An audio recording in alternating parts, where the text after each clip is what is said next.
Welcome to the show. This is Brave TRAX on Radio Panini, and I am Braver. Brave TRAX is a show where I invite a guest to Radio Panini, where we each take turns to play new music for each other and talk about why we have chosen it, and have a little bit chat about why music is interesting to us. We find ourselves in a world where streaming is rapidly changing how we discover and listen to music, and it's being increasingly difficult to find or be found in the torrents of new music being released and uploaded to digital platforms every week. So we need a little help, and that's where we come in. And my guest today is Smokey. Hello. I'm really happy you're here. Your real name is Simone, and you're one of the prominent Copenhagen DJs meddling in the bass genre, and getting in with everything from dubstep to grime to two-step to techno. You recently showcased that to perfection about a year ago when you played the Copenhagen edition of Boiler Room. That looked a lot of fun online from my room where I was watching it. Furthermore, you used to be 1/3 of the Appian crew. That's a long time ago where you really came up with. And then you're currently the music director for the Strøm Festival, which just took place here in Copenhagen. Yes. And for a few years ago, you filled in as host on an electronic music show on Danish National Radio. Yes. So you have quite the rap sheet. And so well, now that you are like saying it like that in that order, it sounds like all right. It sounds like I'm enormously happy for you to come here, and you were actually supposed to be here in the summer, but I had to cancel in the last minute because my 1-year-old daughter had to be admitted to the hospital with an infection. So almost into like half an hour before I had to be here, I was like, okay, I'm gonna come in here and I'm gonna do it. My wife is gonna be in the hospital, and then I realized I couldn't really have my attention here, so we had to reschedule, and it became a fall show. Yes, I think that is the right decision you made there, and I'm happy that we just did it today. Because now I can give you my full attention. I asked you to select new music for today. I said around 4 months old, maybe. I also think it's of course a just something that we say that this is in order to inspire to find some music. But how has it been finding new music for today? I think it's been quite nice because I didn't have to prepare the same way as I would do for like a DJ mix or maybe a set at a party somewhere, where I guess the music would like have to be sort of more like you would think about BPMs or like coherency and the style or vibe, but this is just like music that I like recently. So I think that was not hard really. But do you? My pitch for this show is that you can feel overwhelmed because I think I read statistics that about like 30,000 tracks are added every week to Beatport, for instance. I think it must be some of the same if you look at others digital places where you find music. Like a lot of people must, be missed out in the torrents of music, and how do you feel that maybe you spent enough time to find the right music, or I don't know. I have all kinds of weird feelings when I look for music, and I try to figure out how to deal with all of this, because it's not like finding music for 10 years ago. No. I mean, I have a lot of feelings and thoughts about this too, and it changes all the time. So I think one thing about this thing about that if you are wondering, am I spending enough time on this, is like there's no such thing as perfect. It's just like finish is a thing. So I think when it comes to like digging the music, you need to of course carve out some time and then just spend that time on like going into a rabbit hole. And sometimes, I mean, I try to do that one like it depends how I do it. There was like a long period of time where I set off the entire Monday. Monday for me was just like I was listening to music all day, and then I knew that is just my music day. I would listen to music throughout the week as well, but that space was How did you feel in the end of that Monday? Did you feel, because when I do like a long listening session, in the end, I can't hear what's good anymore. Yeah, I mean, when I did this specifically was when I was presenting at the DR. Yeah. So it was also about like scripting the show. And I did this thing, if I should explain about how I did that, because that was like a different thing than finding music for today or finding music for a mixtape or a DJ set somewhere. It was, let's say I would have like 100 new tracks a week, music that I bought, music that I found from my collection, promos, etc. And then I would think, okay, so if this very wide audience of like P3 listeners, if they could pick 15 songs of this pile, which one would they choose? And then I would try to like listen to the track and then come up with some like ASMR, like juiciness of like, how does this sound? Yeah. Like try to describe what it reminds me of without like going into like any cliches about sunshine or like. That is really difficult, right? Yeah, I mean, but I feel, in terms of like my like educational background in design and visual culture, I think it was like such like a nice workout for those kind of muscle, like describing how something are experienced through the eyes or ears.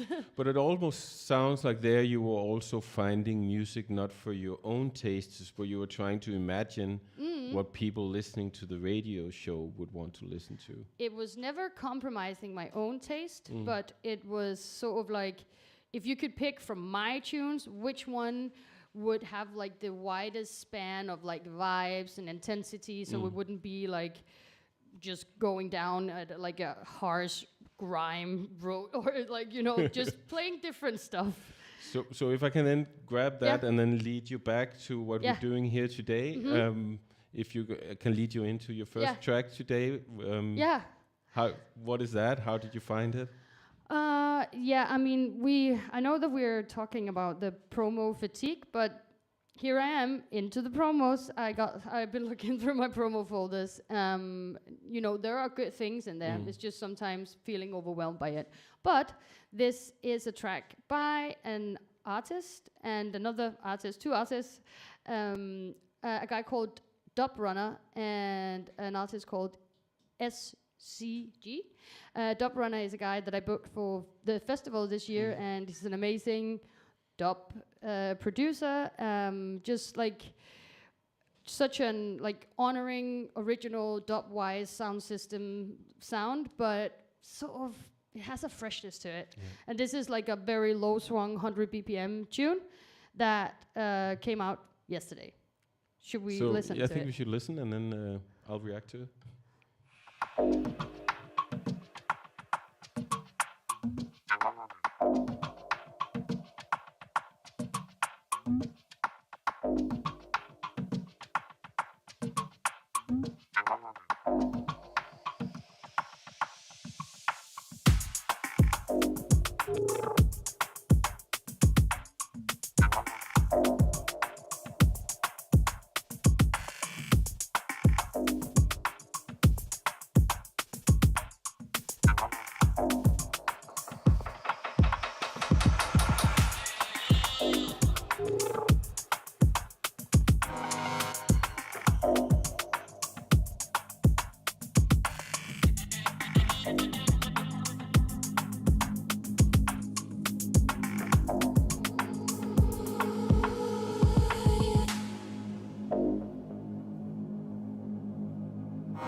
So we were just talking that I actually just ordered the pre-order of this whole compilation on Bandcamp. So we're perfectly on the same page here, and I've been listening to this as well. Perfect. And I always have a hard time finding out what I'm supposed to do with 100 BPM tracks.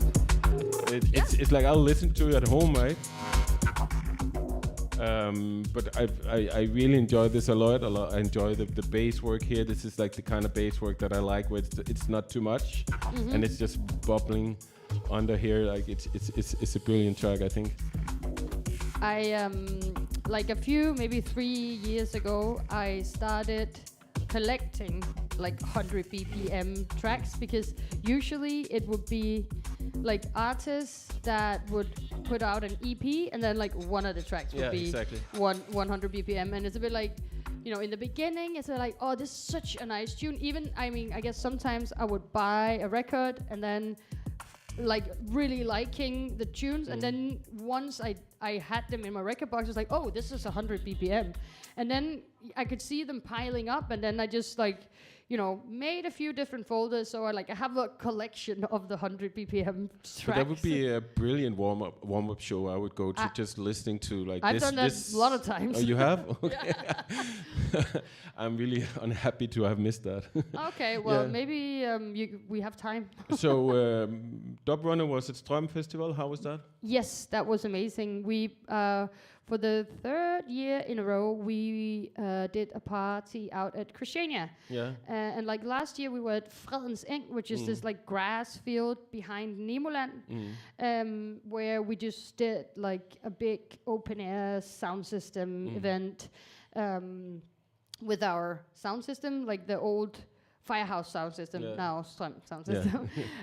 So everyone that was booked there was like artists that had like a deep respect for sound system music culture, but somehow with a fresh take on it. I mean, that's definitely in this track. It's all there, right? I mean, but it's a bit like, you know, out at Christiania, usually there would be a lot of sound system music, but very much carved out into these like reggae and dub, and so it was like honoring that, but make it maybe a bit more fresher. And then you also had some scenes at DR, at the Danish National Radio outside there.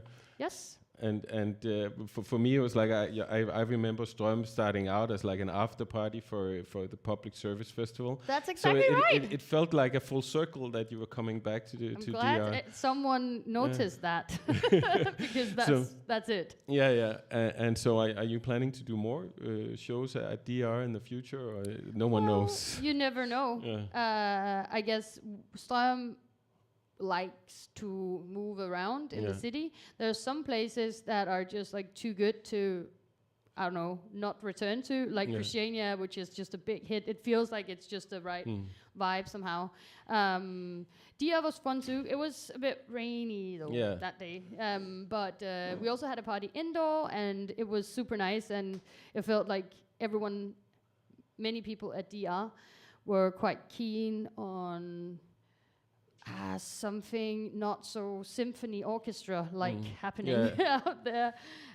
So that was cool. Yeah. So and I don't know. I'm sitting at home with kids, just being unhappy about missing out on everything, and I really wanted to hear Tim Reaper. Oh, but he's incredible. Yeah, and he's been like a frequent play on this show. So okay, yeah. We're gonna move on. Yes, let's move on.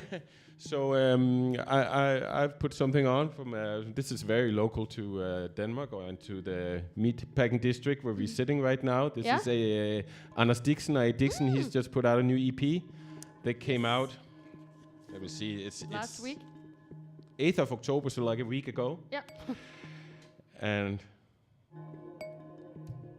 I'm having a problem with the Q button. I wanted to turn it down and it wasn't turned down in my headphones.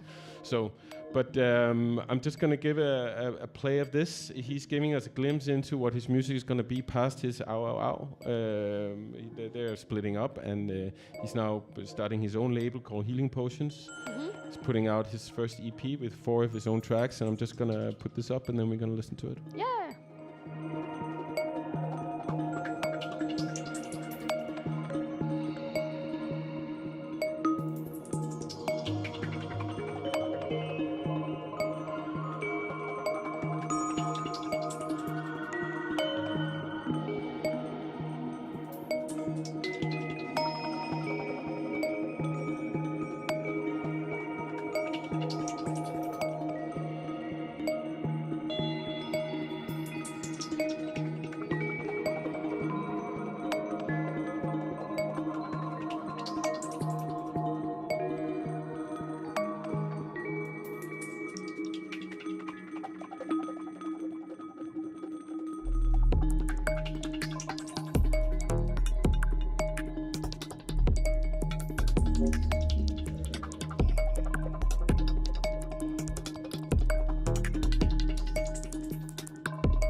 So let me stop what I love about this. I really love what Anders has done here. It sounds very hardware music, and the thing that he's doing here, he's delving into some sounds that sounds like they're modeled on real sounds, but you can really hear that it's synthesized sounds, so it sounds very real, and then all of a sudden he does things with effects and stuff, so you're reminded that this is very much computer music.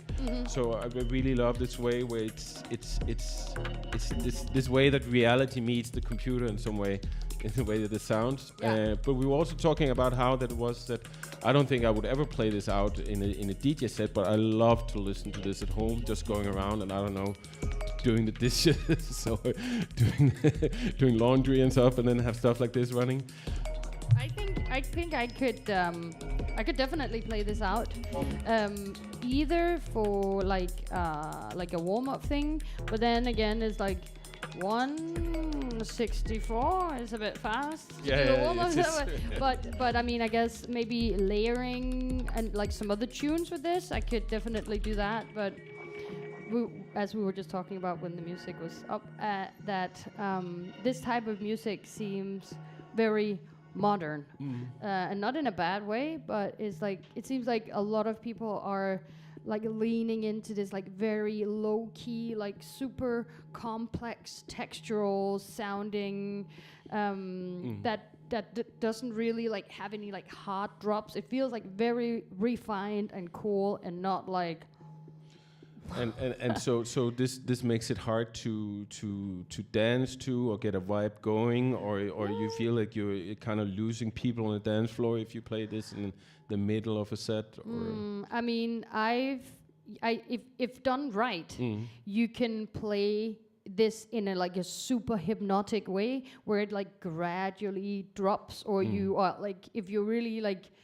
a super skilled trance DJ, almost, if you can play it like that, and if you can really layer it, but just like playing one tune after another with these, peak time requires a lot of skill, I'd say. And I mean, I've seen, it seems like it's the like talk of the town or of the world type of music right now, I feel. I don't know what you call it, because Anders is definitely very inspired by UK and bass music, but this is almost just, you know, when I buy music and put it into record box, then I sit there and then I spend time listening to it and then see if I agree with the genre that's in the genre box, right? Yes, perfect. And then I change it if I disagree. Good. And with this one, I went in and then I just wrote electronic. That's what I do when I can't categorize it. I think Last year, a few years ago, I discovered like a French artist called Hivan Aman, and she is from Paris, and she plays like trance, but she also has a show on Rens France called Dub Delights, where she sort of mixes like the dubby flavors with something that seems or feels more like psychedelic. And there's another like a UK. She's not a writer. She has like a PR agency and a blog. She's called Chanel. Shout out Chanel.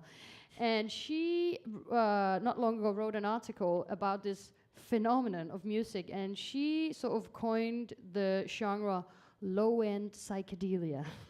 Amazing, right? I think it's it's pretty good. Like that was sort of like wrapping like this stuff that we're talking about, I guess. Yeah. Brilliant. On that note, let's move on. I have another track by. Here we go. It's by a producer called Arthur Hanak. I can never pronounce it. I need to look it up. No. Yeah, and we get into this all the time here because some of these producers, they're just doing... He's called Arthur Natek. It's just because it's spelled in a funny way. He's like a Swiss producer. He's like a live drummer musician, and his compositions are like sort of like a mixture of modern bass dance music, and then it's more like, I don't know. This, I don't know. I've recently discovered him because TRAX, which is this also Swiss or Austrian duo, they made a remix of one of his like an ambient track that he made last year, and this is like an 8-9 minute long tune. So I'm probably not gonna listen to all of it, but every time I've listened to it at home, it's like one of these things where you feel like you're tripping, like you're just going spiraling into the track, a bit like this one. I guess this would probably be a bit more bombastic, but it has some of like the same vibe to it somehow. Let's give it a listen. Let's give it a listen.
So Simona, I think this was a perfect find after what I played, because this has the exact same way of dealing with synthetic noises that are modeled in a way. Yeah. So it sounds like you're playing an oil drum, or you're playing, and then it's also always warped in a way. So it has this kind of, it's real but it's not. Yeah. And that is a mindfuck in some way, where I understand the way that you would be swirling away in your living room listening to this one. Yeah. And this isn't a TRAX remix. Yeah. Because I got the feeling from when you were introducing it that it was the original. No, sorry, maybe I wasn't explaining myself properly. The original track is a track by Arthur Natek, and I only discovered this Arthur guy through the remix. I didn't know him before, but then I looked into his stuff, and he's just like an amazing live musician. I'm curious about the original now. But check it out. And so TRAX is from Zurich, and they have this kind of German sensibility about bass music, I think, where it has this, you can feel that they have all of the traditions of German minimal house, and then they bring it in to bass music in a way where everything is very controlled and not over the top, in a way. Yeah, like refined, feels German, for sure. And so since you were picking in a TRAX remix, I wanted to pick some more. This is a TRAX together with Scholt. Yeah. And I don't know Scholt. I don't know if you know, but I look. I think also from Zurich as well, like small, has not released a lot, but and they did it together, the collaboration together last time on Unknown Untitled in 2023, and now they did a couple of collaboration again, which is on the new Time Dance compilation, and I have a feeling we're gonna talk a little bit about that. I'm gonna put the track on, and then we can talk about why Time Dance is such a unique and amazing label. Let's do that.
So I selected this track off a compilation that basically it's very overwhelming to listen to. There's so much going on, but this one I'm gonna dig into a little bit of my embarrassing past, because when I started DJing in Copenhagen, I was DJing a lot of what was called new school breaks back in the day. Okay. And new school breaks was a genre that was, for the most part, incredibly embarrassing. And I have a basement full of this music that is just... Why was it embarrassing? I mean, it was really digging into tropes of breakbeat music that were all of the really cheapest things you could do in a break, or the way that you could sample a rap music and all kinds of things mixed together.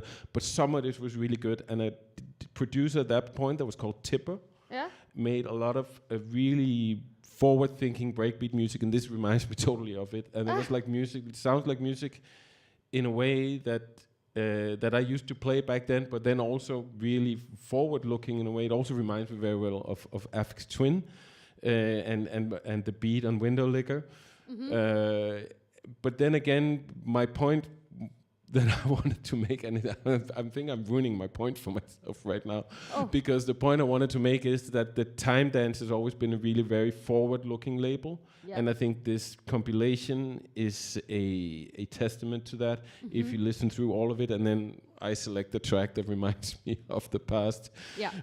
Yeah, I mean, I think you're totally right with the Time Dance label, because as we talked about before the show, that there's like the music genres, or I don't know, these waves of identities of sound are coming back, and it seems like Time Dance is insisting on always looking forward. They're really refusing on doing anything that can be pigeonholed in one way, and they've done that for 10 years, or Batu has done that for 10 years. Yeah. And I don't know, it's just sitting down with headphones and listening to this compilation. It sounds like he almost gave some sort of pitch to people, in the same way that I'm sure Pinch did with the Tectonic compilation recently, that, you know, people haven't just gone to their hard drives and found something that, okay, you can have this for your compilation. It's like, it sounds like all the music for this compilation has been done specifically for this. Yeah. Without knowing it, I don't know, but I'm just that is the experience I have when I listen to it. Yeah, I guess the Tectonic release there was some of the tunes that were old on that one, and also I think maybe the 2562, a made up sound, had a track on it. I don't quote me, but I believe I read somewhere that he said that this was like an old tune that he never released, but I'm not 100% sure. Anyways, I also found that some of the tracks on there sounded like Tectonic, but also not so fresh. Still cool, but not fresh as Time Dance fresh. Definitely. So, but I think there's like, in regards to this thing about like mastering a genre, because that is something that is really good if you want to like gain like a certain following. If like you're really good at producing UK garage or whatever is like hot and very like set in stone, or like drum and bass, for example. There's like a recipe for like how you're gonna produce it, and then this is gonna then it's gonna drop like this, and then the audience know what they can expect, and therefore is like easier. But that was not what electronic music was supposed to be. When it started, that was about, you know, pushing boundaries and not doing what people expect, and seeing, okay, we have all of these electronic instruments and computers coming in, and what can we do with it that we weren't able to do before. And then all of a sudden you have UK garage tracks that comes out that sounds like they basically just took the same Ableton project and switched out the samples. Yeah. I think I don't know, but for this compilation and this way of producing music, where all the sense of like this has to be a genre is just like thrown in the garbage, and I appreciate that so much. Also, when you kindly introduce me as like a versatile DJ, I think it's so nice when you can't place it inside a box of a genre, because I also just get bored of it. I get bored of playing it, the same kind of music mixed in the same way. So it's so refreshing when something like this comes out. And I mean, maybe I want to follow you Definitely. with this other. I want to maybe call it track of the year. It's also a track from the Time Dance compilation by Minor Science. This is called Mortals, and it sounds like if rock music smoked DMT, I guess, and then just like banged it out. He has this like certain way of just like creating music where it sounds like it just pours out of him. And he releases maybe like a record every second year, and then it's just like the sickest crack ever. Nice. Let's listen. Let's listen to it.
So we were talking about, I completely missed this when I listened through the compilation, and that's one of the... It also has like, what, 180 tracks on the compilation?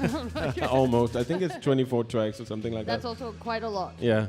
But we were actually talking about that way when you listen to a lot of music inside it, like a really short time frame, then there's things you miss. And now we were listening to this, and I was like, was this on the compilation? I don't remember. No. And it's really great, and you know, it feeds into things that I like, where it is that you use kind of stuff that sounds like rock music in an electronic context, but in a way where it's not a cliche.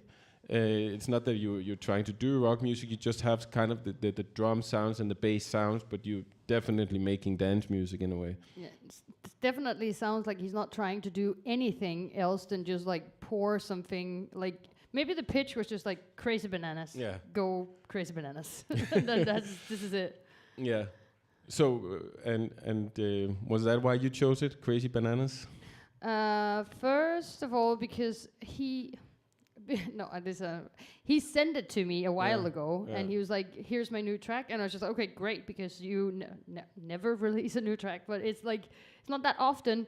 So I was just immediately locked in and thought it was crazy, and I knew that it was coming out on the compilation, but I wasn't really paying attention to it because I had not heard the other one. So when I heard that it was on there, I immediately skipped through, but I could see on Bandcamp already that people are like already talking about that this is like the standout track from the standout compilation. track, or like maybe the track of the year, because he is just with. I mean, I have all like his records on vinyl because he is the master. Everything that he has released is just insanely good. So I wanted to highlight this for sure. Do you still buy vinyl? Rarely. Okay. So are you gonna get this compilation on vinyl? Probably not. Yeah. To be honest, Yeah. because now I have it digitally, but also it like.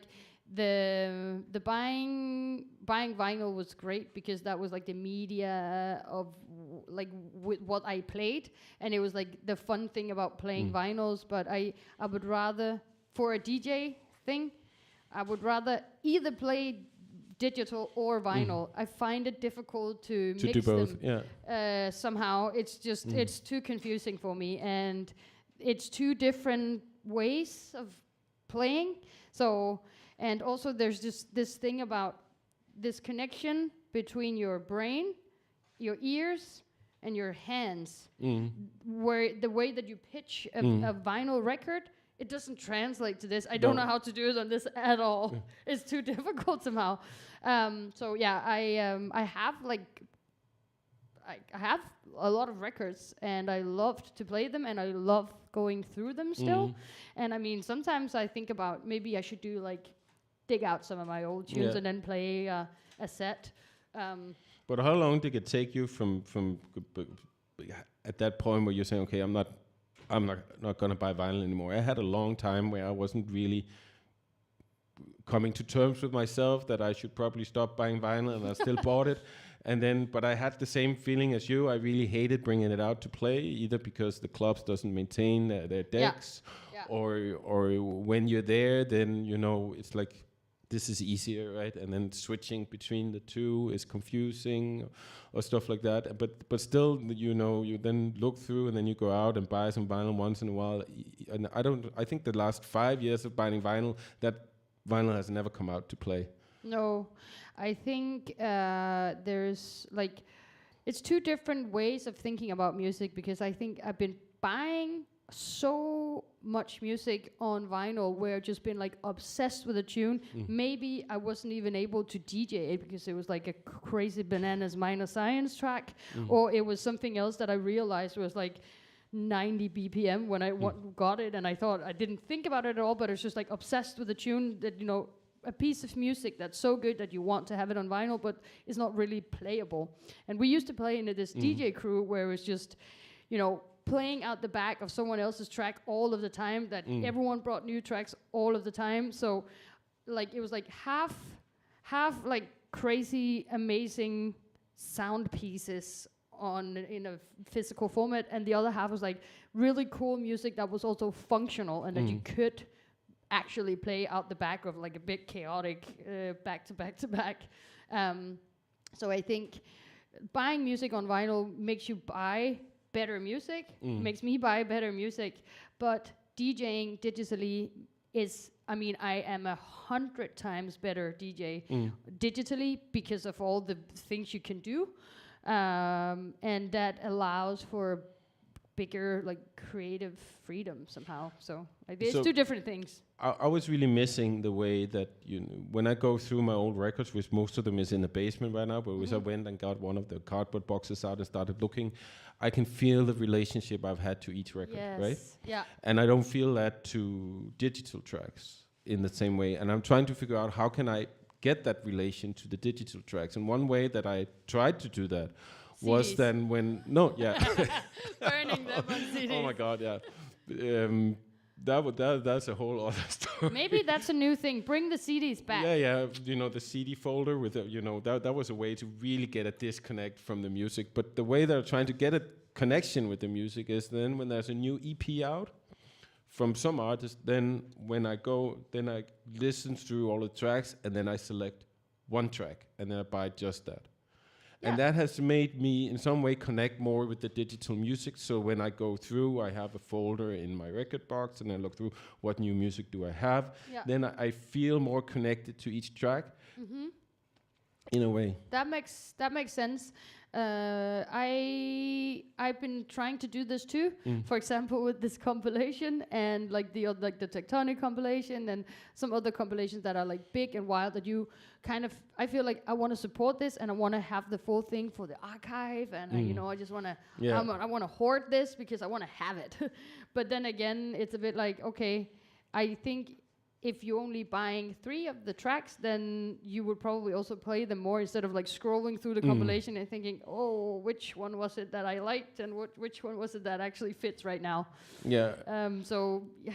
And you know that feeling when you're out there playing and there's about a minute left of the track and you haven't decided what to play yet? Yeah. And then all of a sudden that scroll of text of tracks one after the other, all of a sudden they just zoom out for you and all of a sudden I've sometimes come in that situation. I have no connection with any of the tracks. And the way that I DJ is I feel a connection with the piece of music when I see it. For sure. Right? I mean, so then they didn't have like photos or the labels on, it would be impossible. So then, you kind of know what's the right track just from looking at it. Do you know that feeling? Of course. Yeah. Definitely. It's also way easier if you only have like one track, like one single track with one specific artwork, because then you know that for sure. Yeah. But when you have the EP, it's just like, which one was it? you know? Exactly. So that is at least my way to get around it. But with the time dance compilation of I don't know. I think it's so special. We just got all of it. So that's the recommendation here. I'm just going to put on the next thing and then. Sorry. Yeah. I forgot that it was your turn already. yeah, we've been talking for a long time, but I'm just going to put this on and then we can talk about it. I don't care if you're uncomfortable. I've been uncomfortable for 4 goddamn years. What the hell I care about you being uncomfortable now? See, when I was on the streets, I used to take people's stuff every day. Sell them drugs. Any way they was to get some money. See, I was about that. See, I didn't care. See, because I didn't dig, the end results of it. Just like you can't dig it.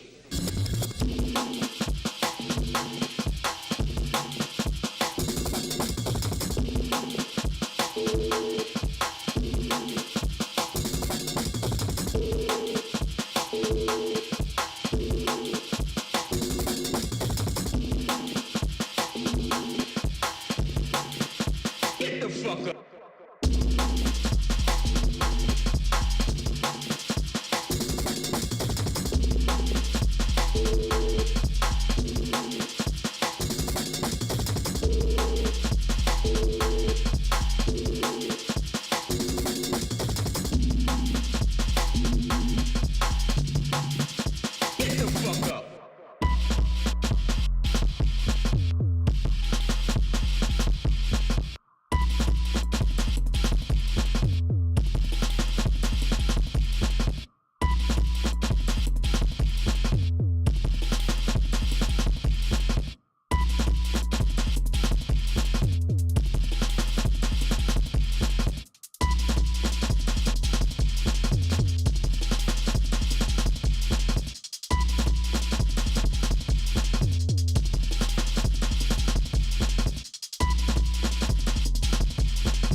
So this is called No Nation, and the track is called Jailhouse Rock. Is out on a label called Meyer Massive that is from the Netherlands. Yeah, I know. You know. Yeah. Great. So I don't have a lot of details of this, but I can tell you what I like about it. I like that it's so fucked up, for lack of a better word. The way, one thing that always gets me is the way that you have one break in drum and bass, and then you switch it to another, and then you switch back and forth in some way, and then you do a lot of intricate edits. And then this is really dirty. Produced, and that's also something, that way there's almost lo-fi in the sound, because a lot of drum and bass can be very clean, and this is just really just like a lot of mess. Is this something that you would play in a DJ set? This is one of those things that I put in a folder, and I wait for the time that I can get away with it. And then usually I won't. I found this in a way that on Bandcamp you can follow other people and see what they buy. Mm-hmm. And someone that I followed bought this, and then I was like, okay, I always see what he buys, and it's not someone known. It's just like this guy, this weird name that always comes up. I liked his collection. I see what he buys. Then he bought this. Then I listened to it. Then I was like, okay, I'm gonna get this as well. Okay, sick. Yeah, but I have a few of those as well. I mean, I follow mostly artists, but also some like fellow DJs. But somehow I'm like, yeah, I can look in your collection, but I'm a bit like, I don't want to get your music. I want to find my own music. So I don't want to look too much. So that's a weird feeling, right? Because the music is great, right? Yeah, you can play the same things. Yeah, but I want to find my own.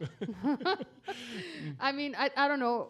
Yeah, I don't know. But I understand the feeling, and we all have it, because you define yourself as a DJ from what you play, and if you play something that you found from another DJ, then are you you, or are you the other DJ? Yeah, I mean, I feel like the way that I would exchange tunes is, I don't know, it feels like, that I'm just like looking through your stuff, or I don't know. So you almost feel like it's intrusion? Kind of. Yeah.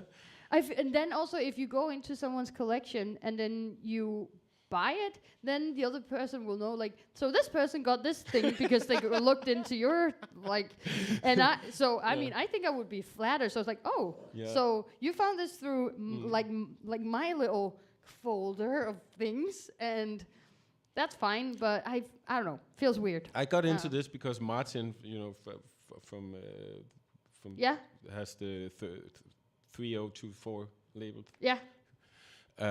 He was making a post about how he loved seeing people buying music that he had bought, and then I was like, okay, I'm gonna. Okay. Fine. Yeah, but that's a vibe too. I get that. And maybe it's just not. I mean, maybe I wanted to dig through someone else's, but I didn't want them to know that I got it through them.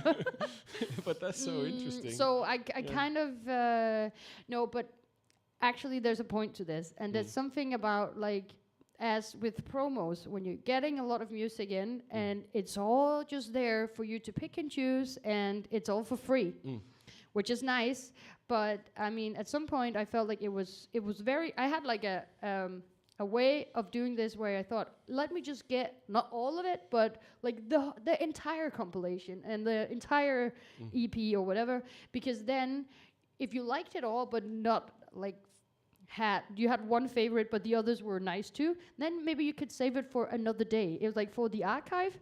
And then I don't know, somehow it just feels like it's too, I don't know, you could use it for something else, but I felt that somehow that getting all the promos down was sort of like shaping my collection, shaping my taste, which I found like... So someone else was curating you? Kind of, yeah. Where, like, as much as it is a privilege to receive all this free music, it's a bit like, also, another like a DJ thing when you're out and you're listening to some other DJs playing the promos, and you're like, yeah, I got those too. It's a bit like not super special Yeah. because we all got the promos, and it's like even though this is a great song, it's a bit like you didn't dig really hard to get this because it was just thrown at you. So there's something also. I'm sorry, but less cool to just like to be playing the promos. It's very cool if you're playing only music that you dug out from like a YouTube playlist somewhere or whatever. But I mean, at the same time, it's nice to be playing the new music that people so kindly send you. So, but I think it should be a mix, and so that is also why I try to somehow rearrange how I'm digging for music, because I feel like I don't want to have this like I don't want to have the promo mold. So you need to kind of have a mixture of different ways of obtaining music, and you need to not exploit any of them. Yes. All the time. Yeah, I mean, I feel I've been trying to do it in different dig for music in different ways. Whereas like all of the new music, you go into your promo folder, and then it's like, oh, I want to hear this because I know this label, I know this artist, and then you're like flicking through, and you're like, I don't know what is like. Somehow you could get super excited about something, or it's like, yeah, this sounds great. Let me just like say, yeah, amazing, great, 5 stars, download. And then it's a bit like, maybe I'm bored of it after one day. But if it's something where you recognize it from the artist, wouldn't you have found it anyway?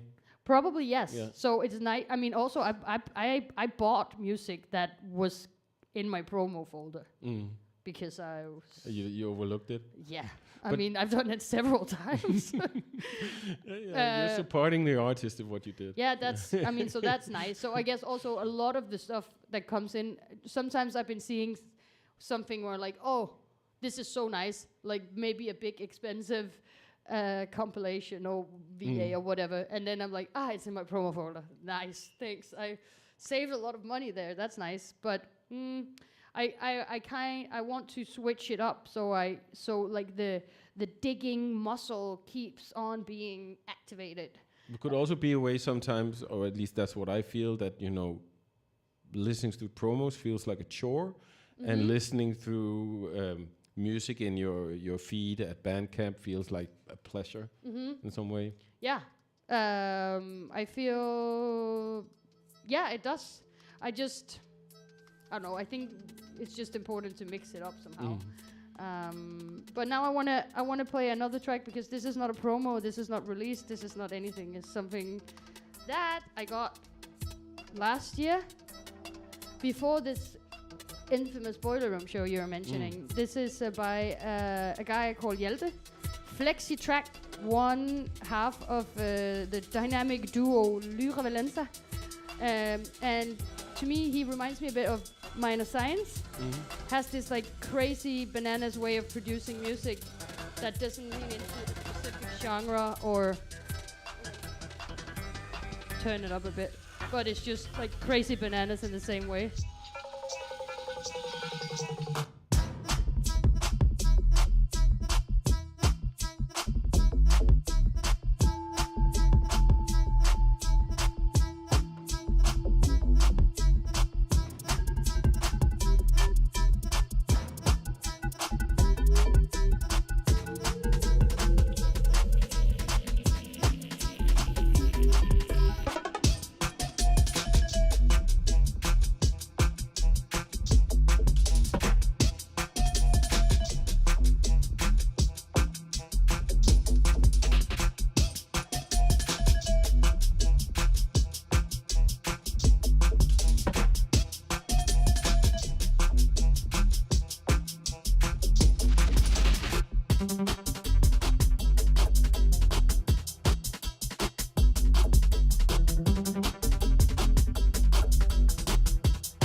Yeah, so this track by TRAX is something that I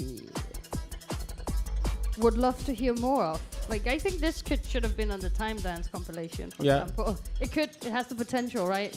So what about it? Is it that what would you describe about this track that is the things that another producer should learn from this and do in his own productions? That's a good question.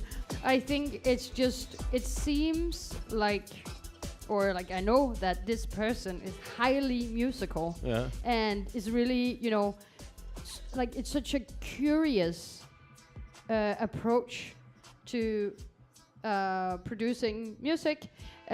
Because it's very clear to me that he has not been thinking, okay, I want to make a jungle track, or I want to make like something that sounds like something specific. It's more like I have this vision about making something wild. Let me just try some things out, and then it turned into See where it goes, right? Like Lyra Valenza that he was like a part of. They were definitely like jungle leaning, but also like highly creative and curious music, and it's not for everyone. You can't just decide that you want to be like super inspired and curious and then just bang out time dance tunes, but some people can, and I think he's definitely one of them. But you also have to recognize that everyone that makes great music, they have like a lot of bad music on the hard drive that we never get to hear, right? It's Probably, yeah. But that is the way you make great music. Is you produce a lot and then you select what's great, right? Instead of waiting for the inspiration to come, or at least I think. Yeah, that for is sure. what is happening. For sure. But I mean, we were actually talking about promos, and I just got excited about playing this track because. And this is actually not released, right? I don't. You don't think so? No. No, I don't think it's released, but So I can't guarantee it. No. But it's called Sims S 1.5.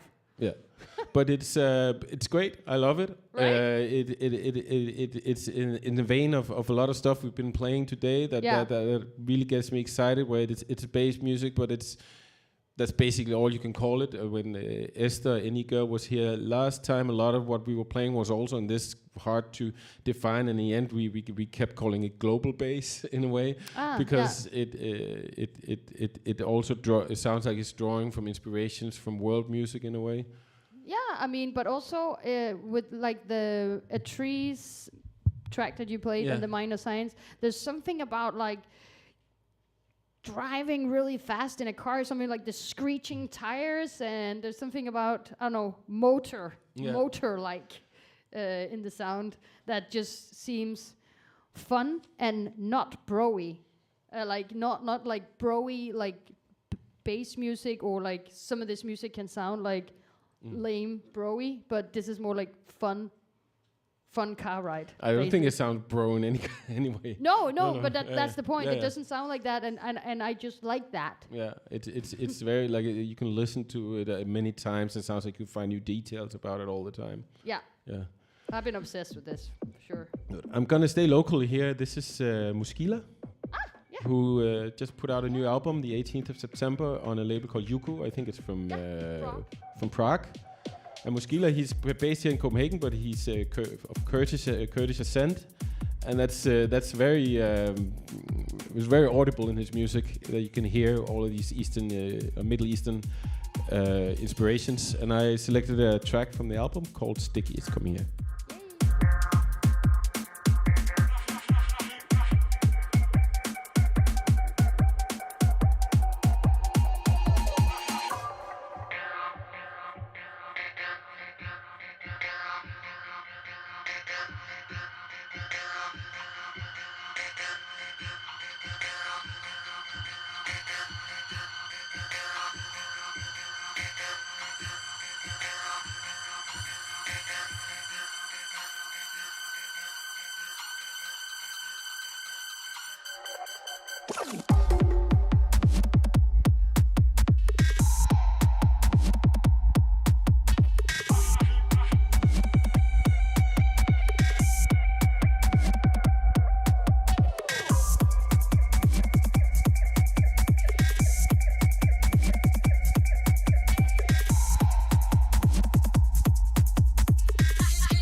Yo, fam, I don't know where I got this fucking pad from, yeah, but look at me, bro. It's kind of fucking sticky out here, blood. What do you use it for anyway, bro?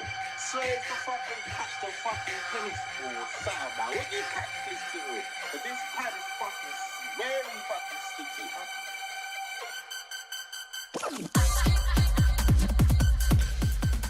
So this plays into an excitement I've had with bass music recently, or the recent years. I didn't listen to it for a long time, and then I got into it again. And then when it was like music coming out, that sounded a lot like this, where it's this 140, and it's very percussive, and it's not really dubstep in any way, but it's just I don't know how to describe it, but it's this kind of. It's really driving. It really gets me going. This is just the kind of music that I want to party to.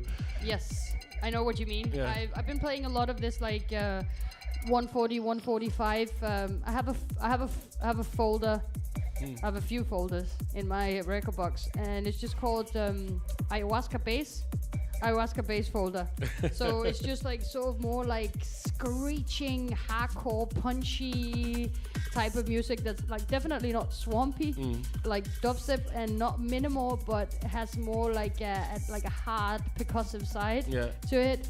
And I think it's nice, but I also think it's very tooly, and I've been playing it a lot, but I think you really need to mix it with something that is more like mellow or like I don't know, sexy, because it's so hard on a floor or a sound system. This thing, you really need to have like a full bouncing floor, or else people will kind of leave. It's one of those tracks that you need to collect your reward with it, right? You have built you kind of earned it. You can't just put it on. Exactly. Yeah. It needs to be at the right, very peak moment.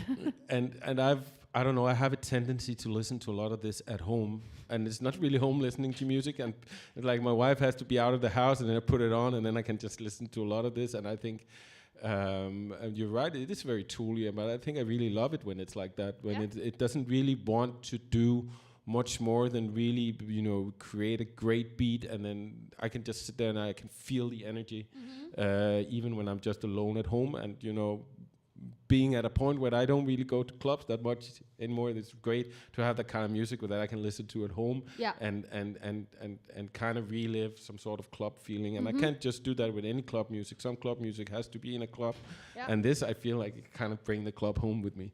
I get that. I think that I've been withdrawing a bit from the club environments and going out so much, because I feel, I don't know, maybe it also has to do with like the promo fatigue, but just maybe a slight sadness of not being in this sort of raver honeymoon anymore, that kind of feel like you've seen it all, heard it all, and I prefer to just like sleep, or it's not exciting anymore. It's not as exciting. I mean, once this was like, I was breathing this. It was like it is the stuff I love the most in the world at all, music, but it needs to be dosed right, and I think right now I'm trying to figure out a way to enjoy it, but without the all of a lot of people being drunk and on drugs, and I'm a bit I think I get overwhelmed to be honest, by a lot of like club and going out settings. It's it feels like we're supposed to find a way to enjoy the music together in a setting that's different than what is offered at the moment. I think I miss smaller club spaces where it's not, you don't have to sell 500 tickets at the door, and it's a bit more like just small sound system, great lineup, and then headsy music.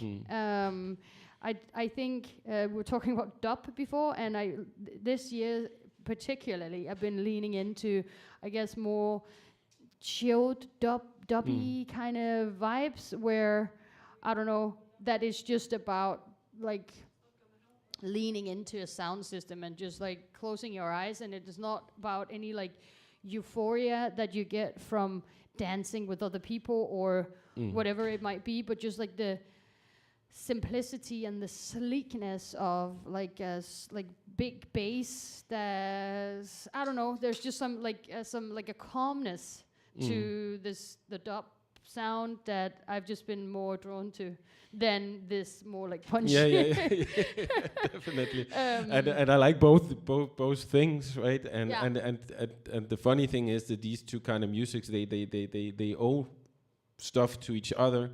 Definitely. But where this is something where you will find it in I don't know, Bakken right over here, where a lot of people would be there for other things than the music.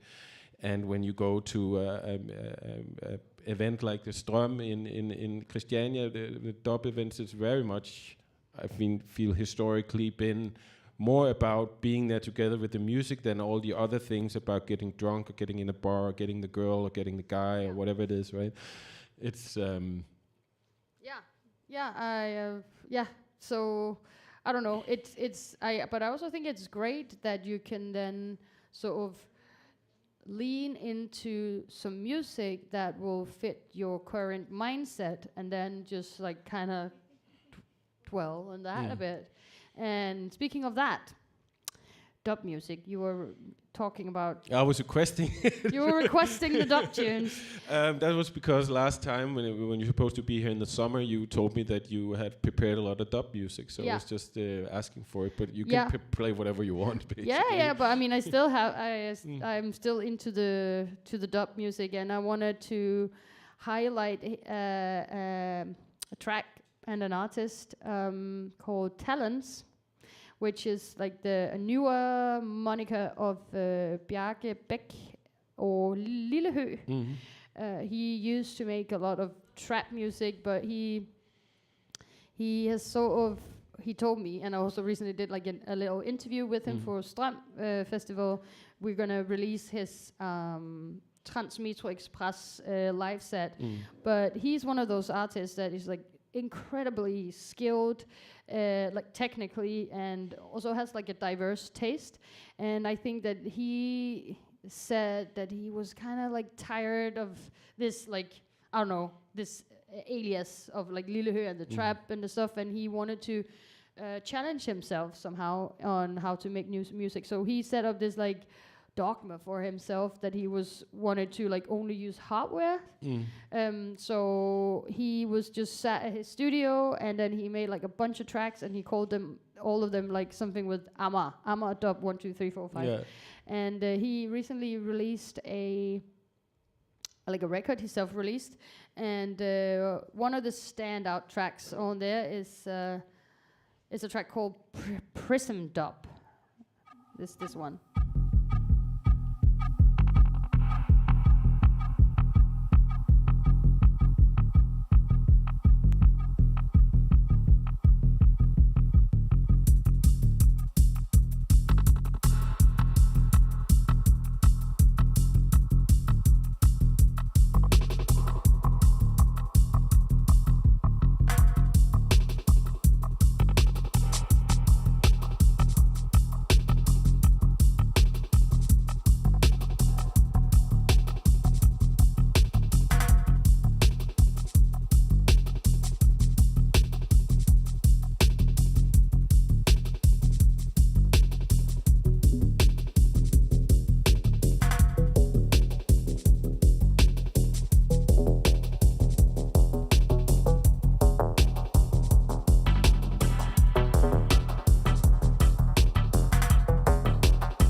So people should stay tuned to here because later today on Radio Panini, Bjarke is actually playing.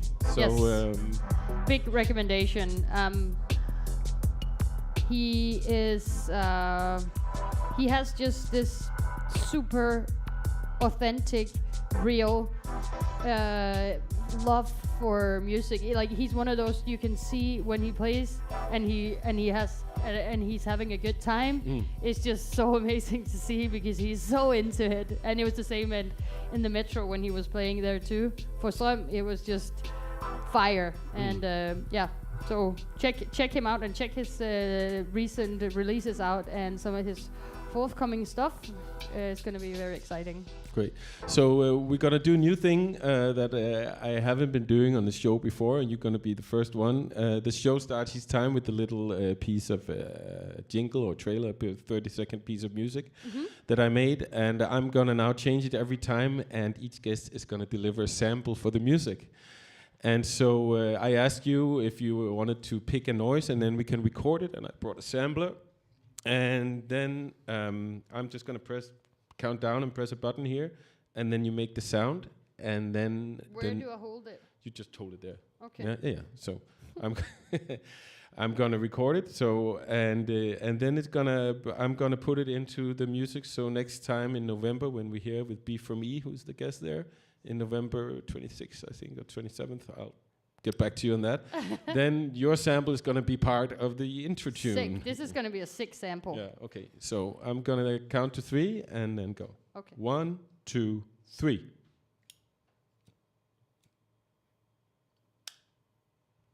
Great. And let's see here. Do you want like a take 2? I think I want to take 2, just for sure. Okay. Yeah, there. Good. Let's try again. Go.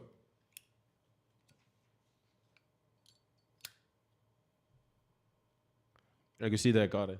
Great. So Cool. that's going to be fun. And then you can tune in next month to hear how that warped the intro. Good. Let's move on. It's going to be a little bit dubby now as well. This is going to be... I lost... no, here it is. This is called Heal. It's a canned remix or version by someone called TRAX. This is from the back catalog on this label called the Equicore Collective. And then it got remixed recently here in July. And this is a very spicy mix with dub influences, but it's in the drum and bass tempo, and I really love it when something is drum and bass tempo but doesn't really feel like it. I agree.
Okay, as for you, what you were just saying about like that you loved it has more like a dubstep vibe, but a like a jungle or drum and bass tempo.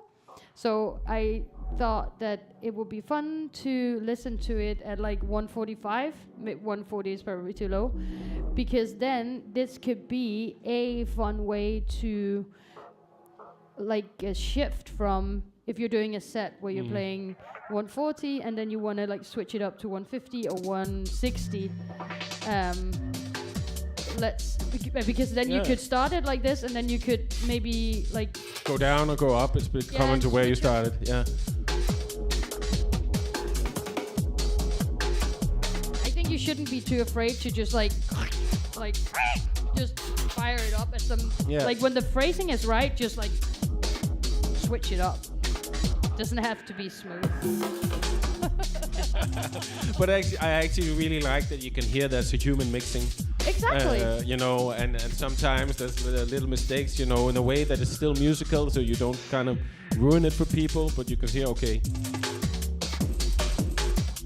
I love this tune. Super nice.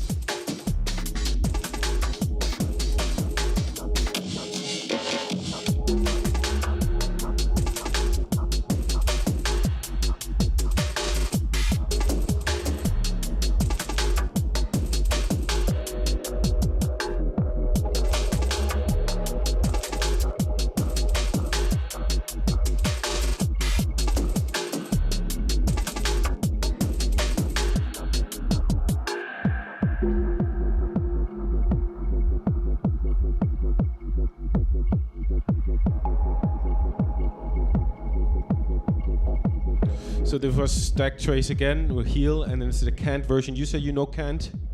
Yeah, from a few. I mean, I think I have a release on Holding Hands and like a few other like dubby things. So maybe also some like 100 BPMs things. Yeah. I can't remember. Yeah. You told me you have like a whole folder of 100 BPM. I things, do, but by this person as well. Yeah. Amazing. Yes. Let's move on. Yeah. I think I wanted to move on from maybe like the dubby things, but now that you played something 160, I wanted to play this one. It's a bit more like harsh. It's a bit more like hardcore somehow. It's by a Dutch producer called Tekman, and he is studying biology. And somehow his universe is very much influenced by this whole like naturalistic inspiration. You can almost like hear the insects or the bees, and there's something sounds very modern. So like a natural, you can feel like the bugs crawling on your face, but it still has this like metallic sound. This is more like I guess like maybe we should give it a listen and talk about it more. This, I think, came out yesterday as well. It's called Act TV. Run.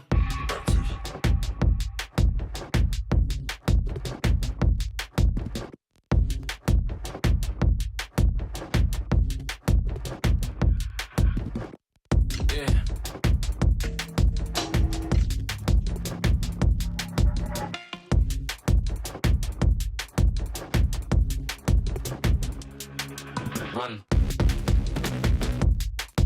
Hold up. Go deeper levels. Yeah. Ain't gonna let you bust it out ever. Hold up. Yeah.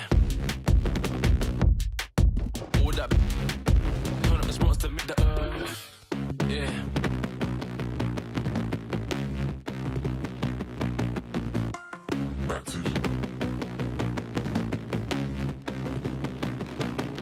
Run. I've played some of his music like quite a lot, both in sets and DJ sets, and every time there's always like very positive reaction to this, because there's a certain nerve, like an intensity that is, I don't know, profound. And I guess this is one of his more like in your face type of tunes. I guess you check his back catalog out, some are some of the tunes will be hard, but I don't know, they're just, I guess maybe if you follow his Instagram or know his whole universe is so influenced by his academic work, and somehow it makes me like it better. Do you know this? But I'm sitting listening to the music while you're talking as well, because here I can hear there's a lot of sensibility on there as well, even though it's very driving. And it always gets me that way when you get these kind of like melodic things without it being too much that just comes in, and I'm guessing that he will take it away in a bit. So we will be right back at the beat, which is.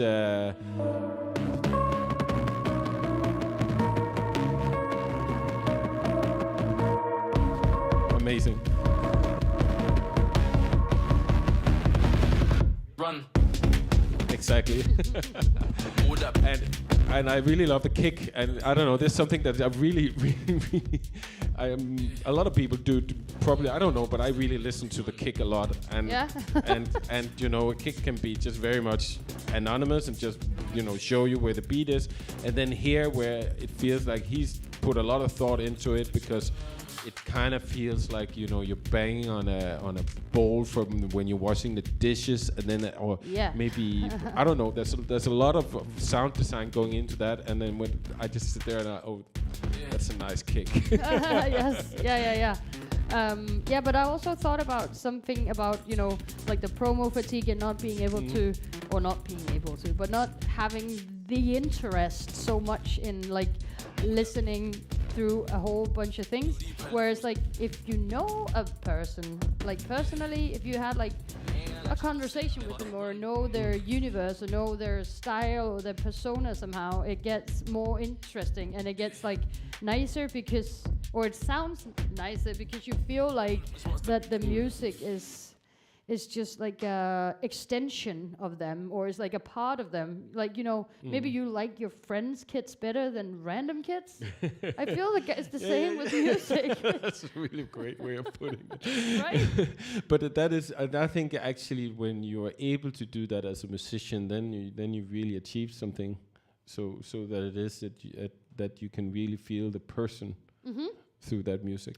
And I definitely think that if you look through his universe of tracks, you can definitely tell that this, like his general work is seeping through. So I generally in this show, when we get to where it is that the guest looks at something that I played, I said I need that, and you did that before, and I think I'm gonna do the same with you with what you just played. Yeah, good, So good. Sharing. We have one on each other there. Yes. I'm actually going to move on to house music, and I don't know how much house music you listen to.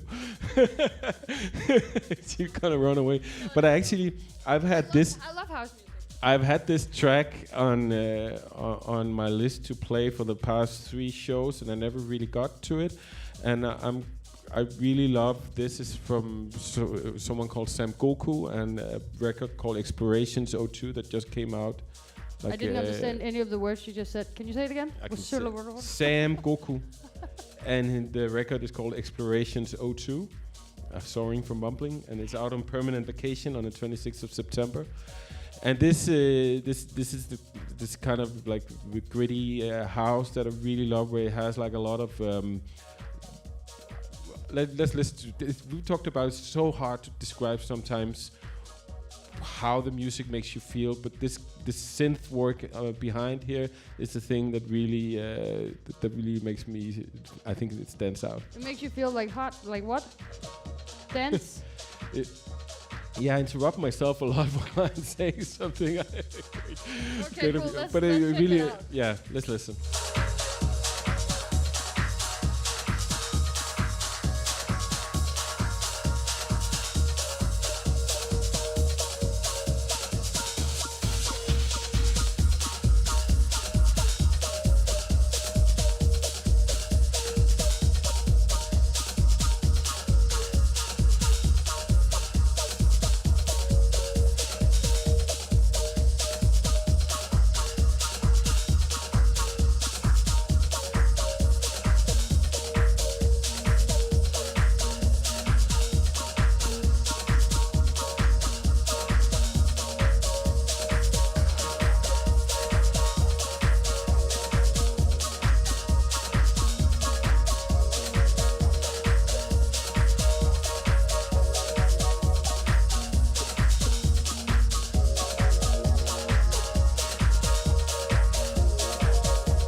So this is a recurring theme on the show where I play some tech house and I try to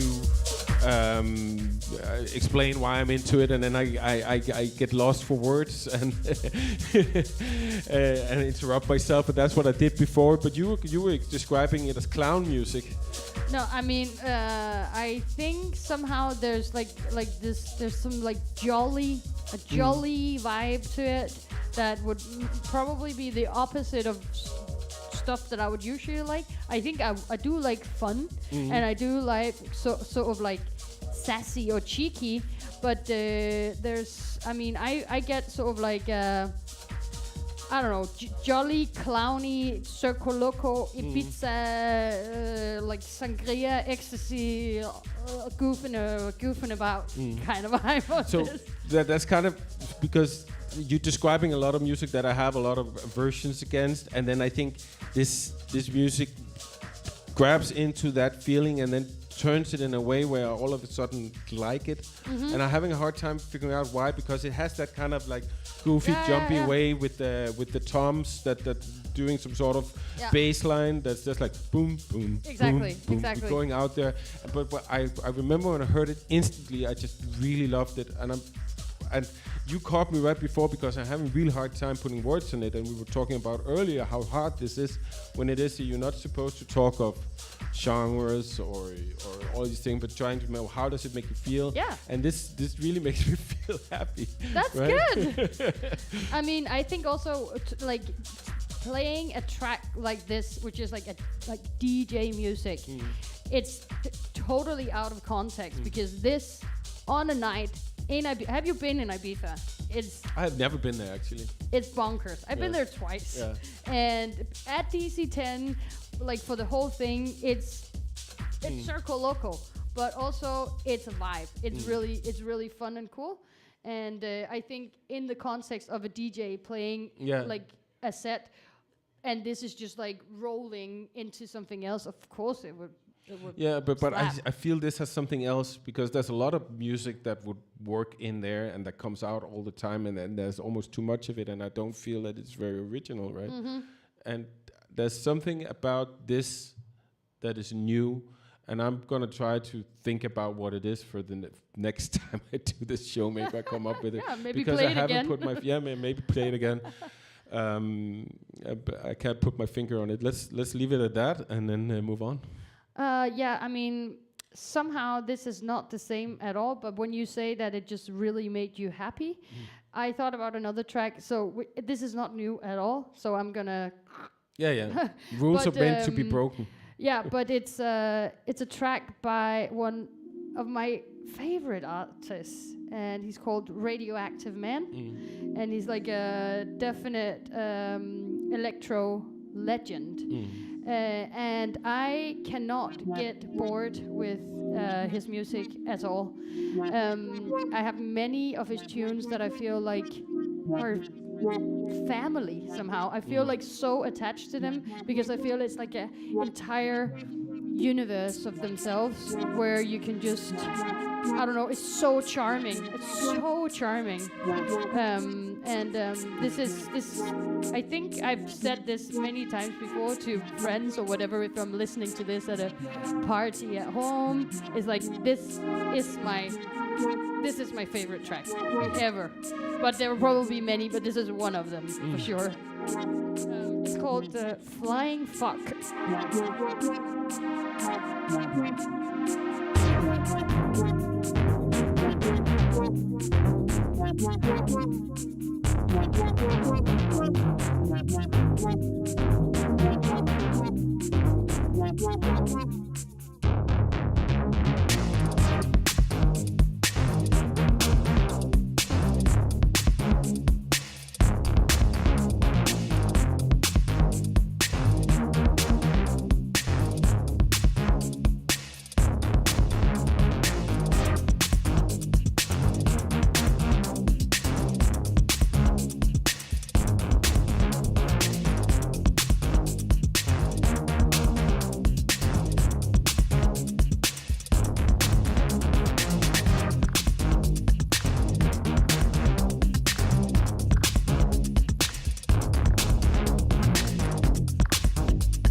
I think we should share with the others what we're what we're talking talking about. This is interesting.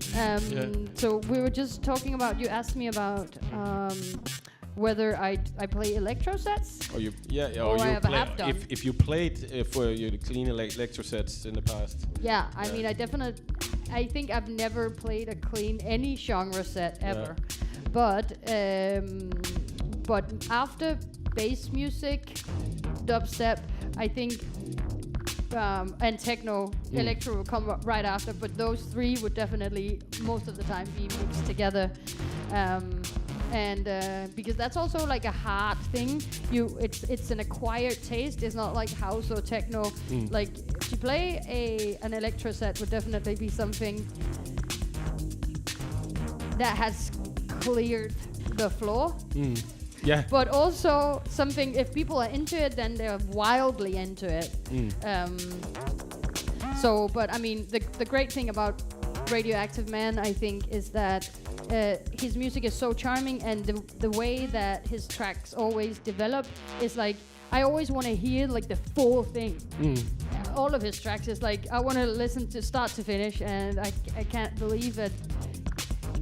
And he's been there forever. He's an OG, man. He's a legend. Yeah. But I feel that electro is a genre that feels like for many people it's like you can't do very much with it. That it has to be in a certain way with this sci-fi sample and this and Radioactive Man is saying fuck that, I'm doing it my way, and you can always hear that it's a track of his. Yeah, for sure.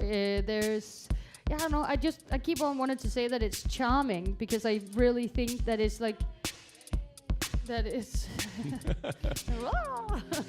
There's some hugging going on in the room. Sorry, I got a bit confused. Anyway, he's a legend, and please listen to all of his tunes if you haven't already. Great. We're coming out on the last track, so I'm gonna say. I'm gonna sign off with you now, and then you can introduce the last track. Yeah. And so I'm just gonna thank you, Simone, for coming today. It was really a pleasure. Thank you so much for having me. The last track that I'm gonna play is sort of like, it sounds like a closing track. To me, I feel that this is like, sounds like the last day of school, like before the summer holiday, and it's sort of like the rivaling team of your, I don't know, the soccer team. They're standing there, and you're just like, maybe we just won the game or lost the game, I don't know, and it's just like, see ya on the other side, type of goodbye. I don't know. Do you know what I mean? Yeah. It's called Perception of Reality, and it's by Detroit's Filthiest.